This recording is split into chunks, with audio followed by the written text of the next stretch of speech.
Comparez-les toujours à la drépanocytose. La drépanocytose, c'est une atteinte qualitative. L'héthalassémie, c'est une atteinte quantitative. Ici, vous avez une réduction de la quantité d'hémoglobine produite. Là-bas, vous avez une altération de la qualité de l'hémoglobine. Sur la drépanocytose, ce sont les gènes bêta. Les gènes bêta, c'est 2 allèles. Dans les thalassémies, vous avez alpha-thalassémie, vous avez bêta. Quand c'est bêta-thalassémie, ça ne pose pas de problème. C'est 2 allèles également, 2 gènes. D'accord? Mais les formes cliniques diffèrent.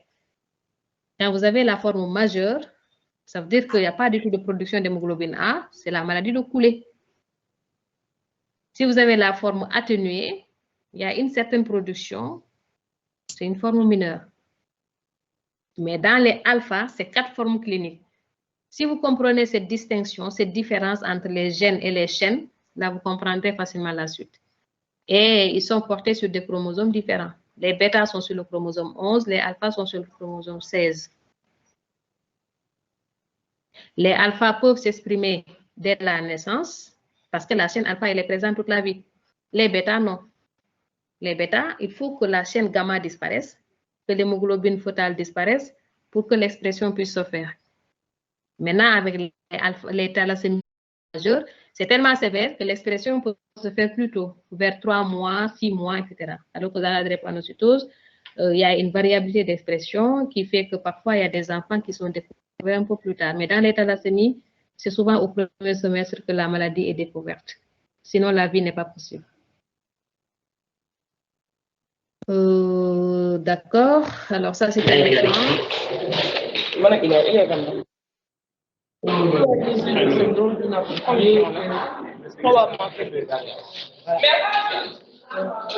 pouvez muter vos micros, s'il vous plaît.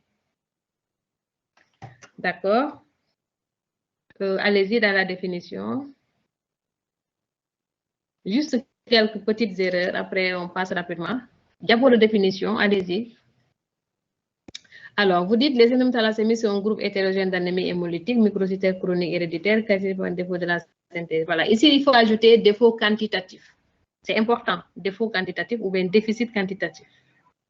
Substitution, diminution ou l'absence de production de l'une des chaînes de globine normale, aboutissant à une perte de la production.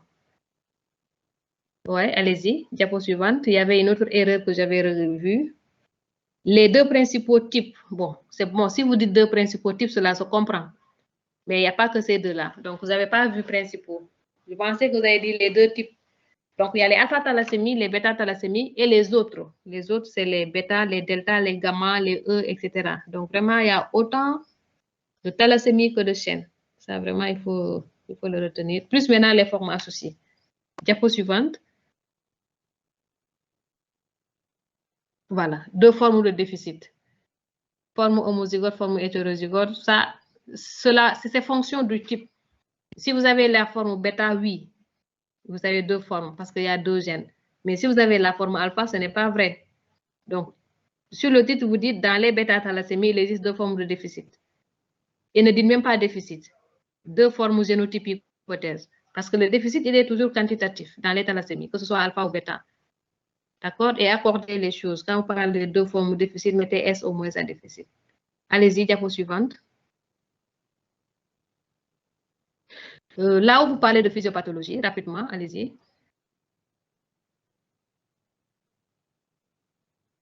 Alors, la physiopathologie, vous avez bien expliqué, mais vous ne l'avez pas fait de la première diapo de physiopathologie, là où ça commence. Là où ça commence. Non, ça c'est l'intérêt. Voilà, physiopathologie. Voilà. Donc là, elle a commencé par la molécule d'hémoglobine. Ici, ce serait mieux d'afficher le schéma de l'ontogénèse des hémoglobines, le schéma que vous avez mis là.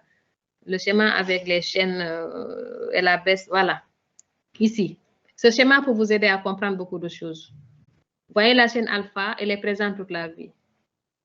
La chaîne gamma, elle est présente en période fœtale, puis elle baisse, elle doit disparaître. La chaîne bêta, elle est présente en période fœtale, puis à la naissance, elle augmente. Donc, en haut, vous avez alpha et bêta. Alpha est sur le gène porté par le chromosome 16, bêta porté par le chromosome 11. Alpha, il y a 4 tétramères, 4 gènes qui codent pour les chaînes alpha. Bêta, il n'y en a que 2 qui codent pour les chaînes bêta. Donc, si vous comprenez à partir d'ici, c'est très bien. Maintenant, il faut toujours des chaînes alpha pour avoir l'hémoglobine. Toujours, toujours, toujours. Donc, en fonction maintenant des délétions de gènes, vous avez le déficit quantitatif. Maintenant, retournez au texte.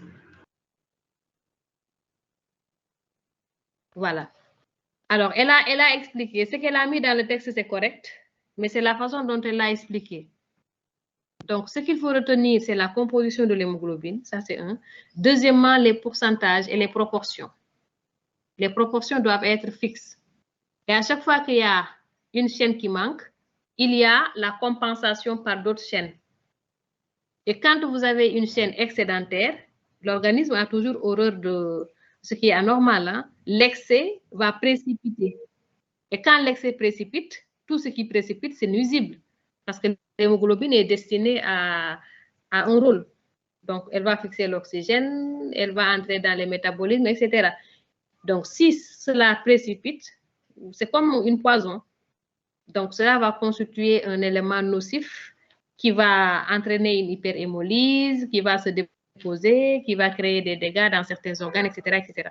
Donc, retenez la physiopathologie des thalassémies comme un équilibre qui est rompu. Si l'équilibre est là, tout est correct. Si l'équilibre est rompu, tout ce qui est excédentaire sera nuisible. Et tous les signes seront en rapport avec cela. Maintenant, la façon de typer les thalassémies sera en fonction du gène et de la chaîne. Combien de gènes mutés, quantité de chaînes produites correspond à la quantité d'hémoglobine produite. Et plus la quantité d'hémoglobine est faible, plus l'anémie est sévère. Plus la quantité d'hémoglobine produite est importante, moins l'anémie est sévère. Et c'est la raison pour laquelle il y a des formes qui ne s'expriment même pas. La alpha-thalassémie silencieuse, il n'y a pas de signe clinique. Par contre, vous verrez toujours une microcytose sur les hémogrammes. Donc, faites très attention chez les enfants, chez qui vous allez trouver une anémie microcytaire, parfois même un taux d'hémoglobine normal et un VGM anormal. Ne pensez pas toujours que c'est une carence en fer. Hein? Et la preuve, si vous ne pouvez pas faire la ferritine, vous êtes dans une zone où vous n'avez pas la possibilité de doser la ferritine, faites un test thérapeutique. Donnez du fer à ces enfants et revoyez-les au bout de 4 mois pour refaire le contrôle de l'hémogramme. Vous verrez que l'hémogramme n'a pas bougé. La microcytose, elle va persister parce qu'elle est constitutionnelle. Et beaucoup de traits alpha-thalassémiques sont dépistés sur la base de cette attitude pratique. Et ce qu'il nous faut, c'est la génétique pour confirmer la délétion. Malheureusement, la génétique n'est pas possible. Et quand on a fait l'étude des traits thalassémiques sur la population d'enfants drépanocytaires suivis chez nous, à Albert-Royer, on a remarqué, on a trouvé 30% ou 35% de porteurs du trait alpha-thalassémique. C'est énorme. Sur une cohorte d'environ 300 enfants, on a trouvé 35% d'alpha-thalassémie.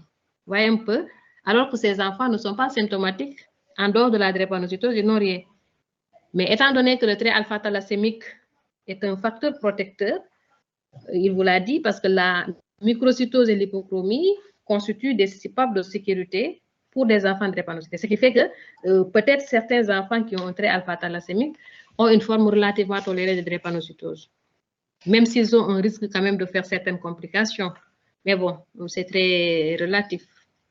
C'est juste pour vous dire que les thalassémies alpha, les formes silencieuses et les formes mineures, peuvent vraiment avoir une prévalence très élevée chez nous. Mais comme on ne les recherche pas, on ne les trouvera pas. Mais il ne faut pas dire que cela n'existe pas.